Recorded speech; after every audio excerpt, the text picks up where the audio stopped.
Chega o mal tempo e chegan tamén os antigripais a primeira liña das farmacias. Seguimos no que anda aí con Teresa Castro, médica de atención primaria en Vimianzo. Boa tarde, doutora. Boa tarde. Además da Costa da Morte, comprenderás que hoxe o tema... Claro que sí. Hoxe coa doutora imos aprender a cuidarnos mellor. Estamos en plena época da gripe. Como está indo este ano? Pois está indo complicada, pero non vamos a falar solo de gripe, vamos a falar de infeccións respiratorias. Cando preocuparnos, cando debemos consultar, cando podemos quedarnos na casa e cando nos debemos asustar. Sí, porque moitas veces custa distinguir, non? Canto se trata dunha catarreira común, dunha resfriado ou dunha gripe, e ás veces mesmo sen querer saturamos, non? Os servicios de urxencias e demais. Sería de moita axuda saber identificar cales son os síntomas que nos teñen que facer saltar todas as alarmas, doutora. E cando podemos esperar, tomarnos un antitérmico, esperar, e quedar na casa tranquiliños, a ver se melloramos. Manta, sillón e televisión, ou un libro. Imos dar as claves de cando acudir a urxencias, cando acudir ao hospital. Vémolo, dificultade para falar e respirar. Bueno, aí que xa estamos moi conxestionados, non? Claro, é que signos de alarma, estos serían signos de alarma. Cando temos unha coloración azulada nos dedos, ao redor da boca, que é o que se chama unha cianose, que é cando temos moita dificultade respiratoria, cando intentamos falar, pero non somos capaces de acabar unha frase, porque nos falta o aire, ou cando temos unha febre alta, veremos o que a diferencia. Sí, iso estaría ben determinalo, porque moitas veces a febre tampouco nos afecta a todos por igual, e moitas veces costanos distinguir unha febrícula dunha febre alta. A partires de canto se pode considerar unha febre importante? Ou isto vai en cada persoa? Evidentemente non todos respondemos igual, ni todos os corpos responden igual, pero por encima de 37 grados, a veces a xente ven moi asustada e que teño moita febre e ten 37,2. Hasta 38 grados centígrados se consideran pois unha febrícula. Temos un aumento da temperatura corporal, que é unha forma que o noso corpo se defende ou axuda o sistema inmune para que responda ante unha agresión que é un patóxeno, pero non ocorre nada grave. Podemos tomarnos en principio un antitérmico ou podemos intentar baixar a temperatura con medidas físicas, como poden ser pois unha ducha templada ou uns baños. A mí interésame este asunto porque é certo que está como moi estandarizado dos 38 graus que marcan esa diferencia entre febrícula e febre importante, digamos, pero eu, por exemplo, que adoito ter entre 35 e 35,5 como máximo de temperatura corporal, o meu límite son fría como xeo, o meu límite non estaría un poquinho por baixo? Non, aí o que teríamos que ter en conta igual non é o mellor signo para ver a gravedade en ti. Por que? Porque tes unha temperatura determinada. Entonces, miremos o que acompaña.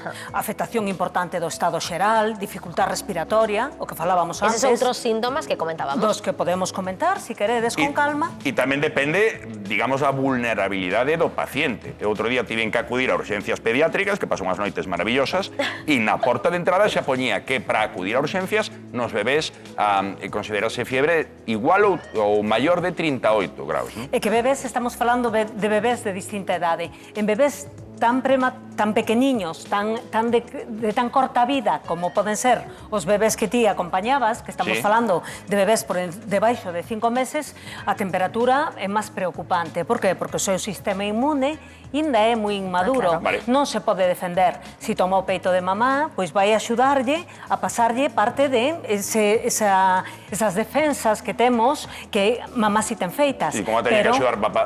Ese outro tema. Pero, bueno, estamos falando en edades extremas da vida, onde é máis difícil ter en conta, onde é máis fácil que se descompensen con eses cuadros respiratorios, en xente que ten patoloxías respiratorias ou está inmunodeprimida porque toma tratamentos determinados para patoloxías como poden ser patoloxías autoinmunes ou procesos oncolóxicos, canceríxenos, pois é xente que temos que ter un cuidado especial. Sempre as recomendacións que damos aquí é para a poboación xeral, para xente sana en edades medias da vida ou xente que non está en edades medias como eu, que son máis maior, pero aínda teño un sistema inmune que funciona de forma adecuada. Claro, se teño outro tipo de patoloxías, os signos de alarma son máis precoces. Bueno, entón, tratas de identificar eses síntomas que nos comentaba a doutora, non? Esa febre alta, a partir de 38 máis ou menos, tamén esa fatiga, non? Ou A partir de 38 non a consideramos alta, consideramos que empezamos a ter febre.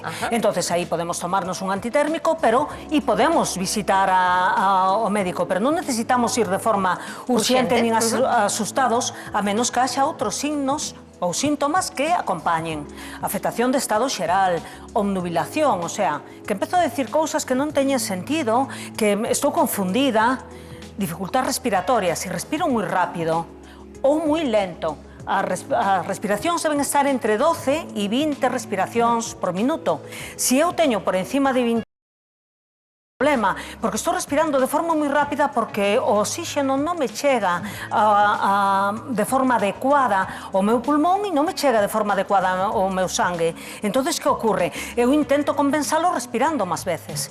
Que ocorre? Cando levo moito tempo respirando tan rápido, o meu aparato muscular e o meu aparato respiratorio se agota e entonces empezo a respirar de forma lenta. Entonces, respiro tan lento que empeoro o proceso. Claro. Vale. Entonces, son... Oxe, temos que hablar de respiración, Temos que falar moito de respiración, pero antes de nada, que vexo que temos diferentes tipos de termómetros, conversa aquí na tivemos este mediodía comendo Raquel e eu. Dos termómetros. Hai tantos tipos que non sabemos cando temos que mercar un, cal é o máis bo, fiable? cal é o mellor. Mira, cal o bo vimos? é o que temos na casa e o bo é o que utilizamos. Cal é o malo? O malo é cando miramos ca man ou cando decimos que eu teño febre porque sempre teño a temperatura baixa e me noto moi quente. Non, eso non é febre. Esas son eu, teño que confesar. Eso non é febre. Entonces, aquí temos varios tipos de termómetros. Temos este que é o termómetro que antes tiñamos de mercurio, que ahora non se utiliza porque é tóxico. Este é moi fiable, é un bo termómetro. Que ocorre? Que é moi lento, que tarda tempo en subir. Entonces, a veces non temos a paciencia suficiente para esperar que suba. Entonces, temos os digitais, que son... Perdón, Teresa, este xa non se vende, non? O de mercurio non, pero este sí. Este é alcohol, de alcohol. Esta é alternativa. Que lle podemos decir, isto é un recado para unha persoa que ten unha casa, que podemos decir a esa xente que cando colle un digital di non me fío do digital? Vale, pois colle un destes, pero entonces tens que estar 4 minutos con el esperando. Claro. Vale.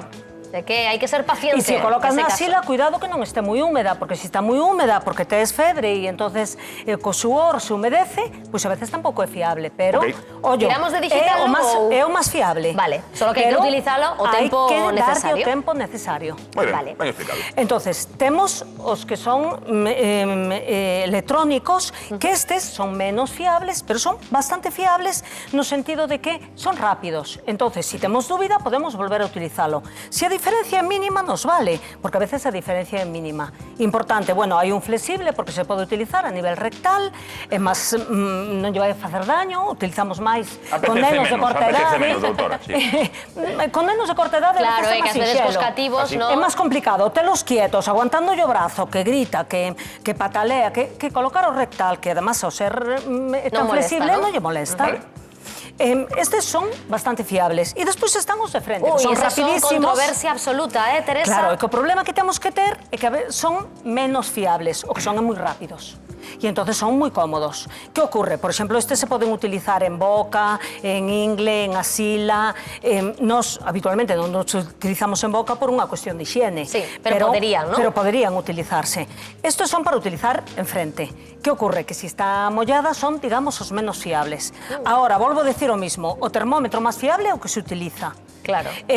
Non teño moi quente, está moi sudoroso, está moi colorado. Os beizos de mamá, non? Que eso tamén se utiliza como referente claro, ás veces. É pouco fiable. Vale. Cando eu teño sensación de moito frío ou tal, é que teño fiebre seguro porque tiña moito frío. Bien, eso é unha distermia. Que eso é, eu teño sensación, non sei se teño febre. Claro, hai que É comprobar. posible que sí, pero non o sei. Entonces, hai que comprobalo. O que é bo é o que se utiliza. Moi ben, pois xa tivemos a consulta, este é o lugar das consultas, agora imos ao lugar das receitas, pero antes temos un paciente agardando. A persoa que traballa aquí leva unha hora sen traballar. David Amor, moi boa tarde. Hola, que tal? Boas tardes. Como estás? Estou preocupado ahora. Por qué? Non sei se terei gripe crónica. Ui. Porque dixo ela, cando dis cousas sin sentido. Eu é permanente, non digo a cousas no sitio. Entonces,